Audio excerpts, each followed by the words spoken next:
Not all lies are created equal. Certainly not all Donald Trump lies. Lying about the size of his fortune, which he's done his entire life, was not a bigger lie than the lie he used to enter politics, the lie about President Obama's birth.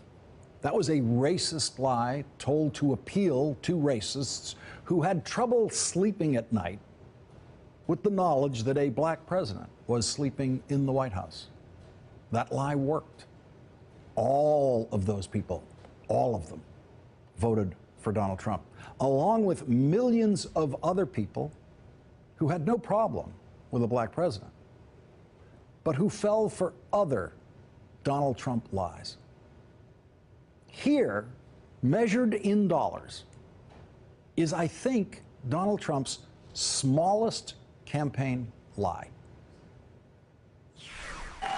So, the first thing I'm going to do is tell you that if I'm elected president, I'm accepting no salary, okay? That's not a big deal for me, but no. The next thing is...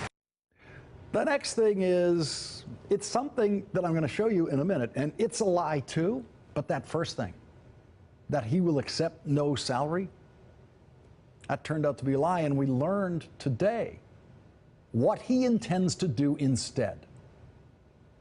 The president's intention right now is to donate his salary at the end of the year. Don't think that's the same as accepting no salary. Now, I know you Trump voters thought he just wasn't going to accept the salary, and so that would be great. That would save the Treasury of the United States $400,000. The budget of the United States would be $400,000 richer thanks to Donald Trump, who doesn't need the salary. But no. He's going to take the $400,000. The Treasury's going to lose that money in the form of paychecks to Donald Trump and never get it back. And then Donald Trump promises to, and this is something he's never done before when he's made this promise, he promises to donate that $400,000 to charity. And if he does that, he will make the budget situation even worse because he will claim a charitable deduction, which will save him $158,400 in taxes. And so the Treasury will lose another $158,400. The total cost to the United States Treasury for having Donald Trump on the payroll as president will be higher than the cost to the Treasury of any other president in history on the payroll. It won't just be the $400,000 paycheck. It will be a $158,400 deduction plus the $400,000 paycheck, and so it will cost $558,400, which is not at all what you heard him say out there on the campaign trail when he said he wasn't going to accept the salary. So if you voted for Donald Trump because he wasn't going to take the salary, sorry. He's taking the salary. He's going to use it for a big tax deduction. That tax deduction alone is enough to pay for health insurance for 10 families who need it and can't afford it. And they will need that help even more than ever, because Donald Trump is not going to do a single thing, not one thing that he promised to do about health care on the campaign trail.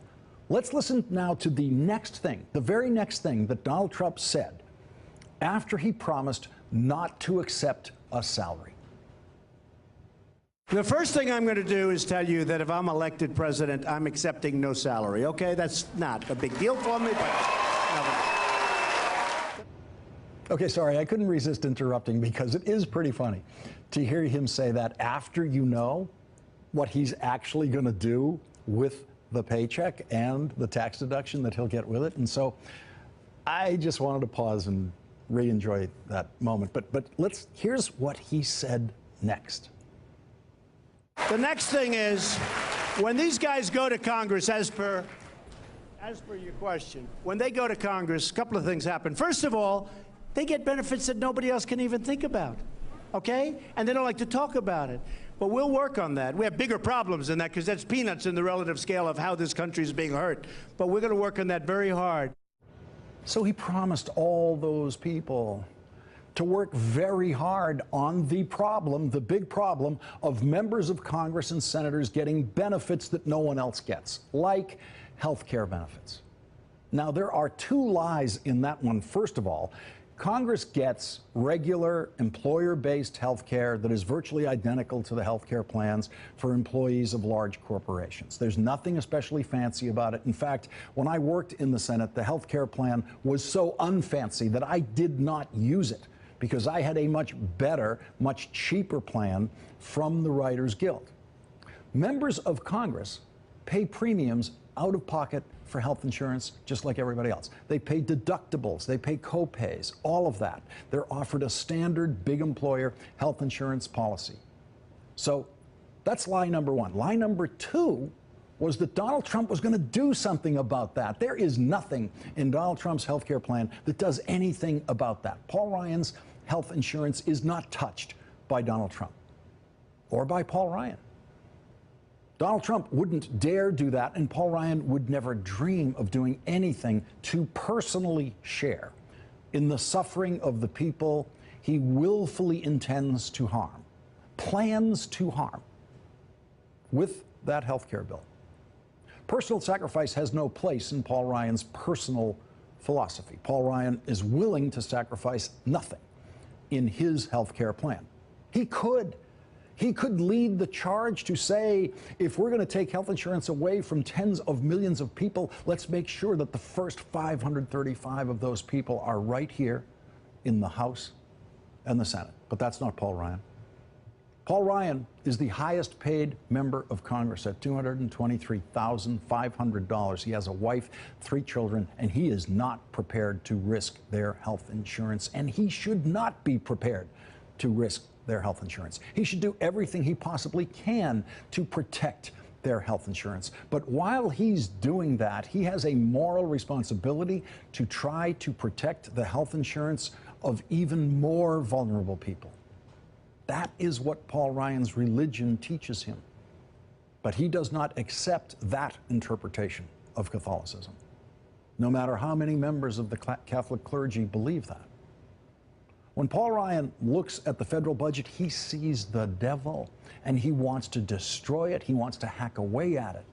He always has, and he always will. He wants to cut that budget, and nothing makes him prouder than cutting money from the federal budget that goes to programs that Republicans don't like, including the tiny amounts of money that go to funding for the arts and the large amounts of money that go to supporting health care for poor people. And so the thing he is proudest about in this legislation is what it does to what his religion would call the least of our brethren. This is so much bigger by orders of magnitude than welfare reform, because let me just describe exactly what this bill does for conservatives. This is why I'm so excited about it, and this is why I think people need to see the forest through the trees. We are defederalizing an entitlement, block granting it back to the states, and capping its growth rate. That's never been done before. Correct. That is cutting benefits to poor people through Medicaid more dramatically than those benefits have ever been cut before. The Congressional Budget Office issued its official estimate today for the Republican health care bill.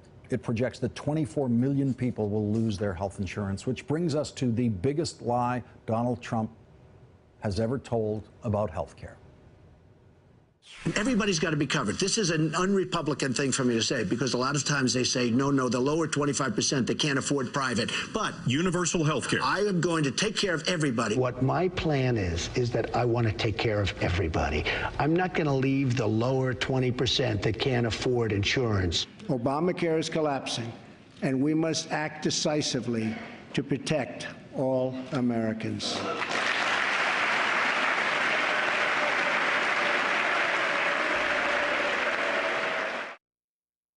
Hey there, I'm Chris Hayes from MSNBC. Thanks for watching MSNBC on YouTube. If you want to keep up to date with the videos we're putting out, you can click subscribe just below me, or click over on this list to see lots of other great videos.